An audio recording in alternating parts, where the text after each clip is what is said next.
কিন্তু ব্রাজিলি প্লেয়ারের নাম সবার মুখস্থ, ব্রাজিল আর্জেন্টিনার প্লেয়ারের নাম মুখস্থ, কিন্তু 10 জন সাহাবীর নাম বলতে পারবে না মুসলমান। যে ব্রাজিল, যে আর্জেন্টিনায় আমার আল্লাহর নাম নেওয়া প্রকাশ্যে নিষিদ্ধ, আজান নিষিদ্ধ, সেই খেলার জন্য মুসলমান পাগল, সেই খেলার সেই পতাকা ওঠানোর জন্য মুসলমান জীবন দেয়। আর আমার রসুলের সামনে বেয়াদবি করলে মাঠে নামার লোক পাওয়া যায় না। ব্রাজিলকে জয়লাভ করার জন্য ব্রাজিল জিতলে গরু জবাই করে খাওয়াইবো, আর্জেন্টিনা জিতলে গরু জবাই করে খাওয়াইবো। ওরে মানুষ, তোরা আজকে আমার রসুলের শানে যদি কোনো মিছিল হয়, রসুলের শানে আলোচনা হলে কয়টা গরু দাও? তোমার নাম তো কাফেরের খাতায় উঠে গেছে। ও যুবক, তুমি আজকে ব্রাজিলের পতাকা টানাইতে গিয়ে কারণ শট করে মরলা। তুমিও তো মুসলমান, তুমি তো মিলাদুন নবীর পক্ষের লোক। তুমি কেন গেলা? যে দেশে আমার আল্লাহর নাম উচ্চারণ করা যায় না, যে দেশে আমার আল্লাহর নাম উচ্চারণ যায় না, প্রকাশ্যে আজান দেওয়া যায় না, এই মানুষের দল করছো।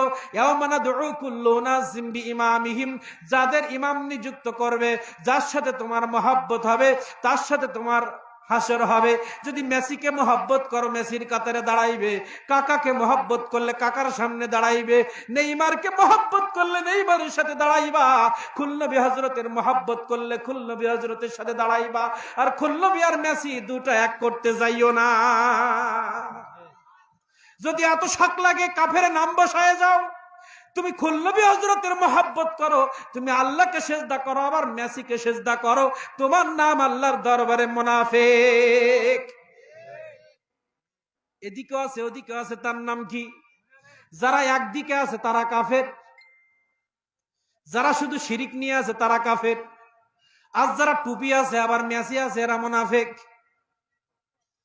মুনাফিক চিনতে হবে, এই আলোচনার মধ্যে বেরোবে। আমাদের অজান্তে মুসলমান, তোমার আমার নামটি মুনাফিকের কাতারে চলে গেছে, তুমি এখনো জানো না। আল্লাহ রাসূল বলেছেন প্রত্যেক মানুষের শরীরে 2টা টাচ থাকে। কয়টা টাচ? টাচ মোবাইল ব্যবহার করে, টাচ দিলে আসে, টাচ করলে মেসি, টাচ করলে কাকা, টাচ করলে নেইমার, টাচ করলে সাকিব খান, আছে না? এই টাচ কে করায়? হাদিস শরীফ থেকে শুনি। রাসূল কারীম সাল্লাল্লাহু আলাইহি ওয়াসাল্লাম ইরশাদ করেছেন, وعن ابن مسعود رضي الله تعالى عنه قال قال رسول الله صلى الله عليه وسلم إن الشيطان لامة لابن آدم إن الشيطان لامة لابن آدم। প্রত্যেক আদম সন্তানের শরীরে শয়তানের স্পর্শ থাকে। ভালো করে বুঝবেন, কেন বলছি পরে উত্তর মিলে যাবে। ওয়ালিল মালাকি লাম্মাতুন, এবং প্রত্যেক আদম সন্তানের শরীরে ফেরেশতার স্পর্শ থাকে। ফেরেশতা হচ্ছে জান্নাতের পক্ষ থেকে স্পর্শ করে, আর শয়তান স্পর্শ করে জাহান্নামে নেওয়ার জন্য, আর ফেরেশতা টাচ করে জান্নাতে নেওয়ার জন্য। ঠিক কিনা বলেন? জোরে বলেন ঠিক কিনা? লোক নেই মাহফিলে? তাহলে 2টা স্পর্শ প্রত্যেক মানুষের শরীরে আছে। আমার রাসূল কারীম সাল্লাল্লাহু আলাইহি ওয়াসাল্লাম ইরশাদ করলেন, ফাআম্মা লাম্মাতু শাইতানি ফাইআদুন বিশশিরকি ওয়াত তাকযীবি বিল হক। যদি আপনার আমার শরীরে শয়তানের স্পর্শ থাকে, আমার রাসূল বললেন শয়তানের স্পর্শ যখন কোন মানুষের শরীরে হয়, মানুষকে তারা অমঙ্গলের ভয় দেখায়। কিসের ভয়? অমঙ্গলের ভয় দেখায়, এবং সত্যকে মিথ্যা পরিপূর্ণ করে। সত্যকে, যারা সত্যকে মিথ্যা বলে এরা শয়তানের টাচে বলে। যেমন আপনি টাচ করলে সাকিব খান, টাচ করলে আবার হুজুরে গিয়ে ওয়াজ আসে। যে টাচে ওয়াজ আসে ওইটা আপনার শরীর থেকে ফেরেশতার মাধ্যমে টাচ হয়েছে। আর যে টাচে সিনেমা আসে, বুঝবেন শয়তান স্পর্শ করছে, ওই শয়তানের টাচ শরীরে আসছে, ওইটা আপনার আঙুল দ্বারা টাচ হয়ে সাকিব খান আসছে। তাহলে প্রত্যেক মানুষের শরীরে 2টা টাচ আছে। একটা হচ্ছে ফেরেশতার টাচ, আরেকটা হচ্ছে শয়তানের টাচ। যখন আপনার হাত দিয়ে, জবান দিয়ে, কান দিয়ে আপনি যখন শয়তানি কাজ করবেন, বুঝবেন আপনার শরীরে শয়তান ভর করছে। আর যখন আপনি নামাজে যাবেন সত্য বলবেন। ও মা বোন, এই ওয়াজ শুধু পুরুষের জন্য না। আপনারা হয়তো মনে করতেছেন আপনাকে আমরা দেখছি না, আপনারা আমাদের দেখছেন, এর টাচ কিন্তু আপনাদেরও আছে। আপনারা যখন সিরিয়াল দেখেন মনে করবেন আপনার শরীরে শয়তান বসে আছে। এই অবস্থায় মারা গেলে আপনি জাহান্নামী। যদি আপনি তাহাজ্জুদের নামাজে বসে যান মনে করবেন আপনার শরীরে ফেরেশতার টাচ রয়েছে। মৃত্যুর সাথে সাথে আল্লাহ আপনাকে জান্নাতি বানায়া দিবে।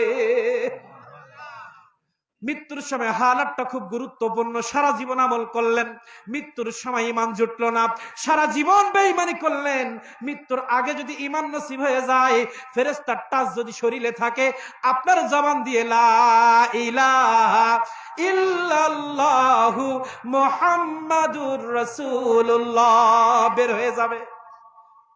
আজকাল শহরে বিভিন্ন জায়গায় যখন মানুষ ক্লিনিকে ভর্তি হয়, মৃত্যুর সজ্জা হুজুর ডাকে, হুজুর আসেন আমার আব্বার একটু কলেমা পড়ায়া দেন। যতই পড়ে জবান খোলে না, সারা জীবন টাচে ছিল শয়তানের।